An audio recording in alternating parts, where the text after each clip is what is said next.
सर्वांना जय हिंद।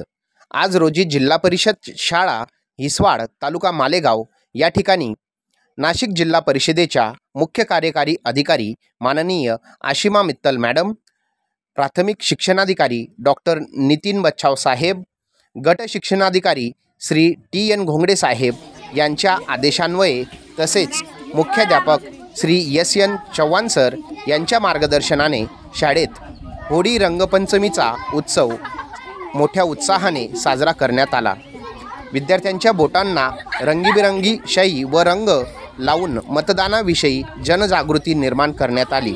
यात सर्वच शिक्षकांनी महत्त्वपूर्ण कामगिरी बजावली होती। बघूया त्याचीच काही क्षणचित्रे।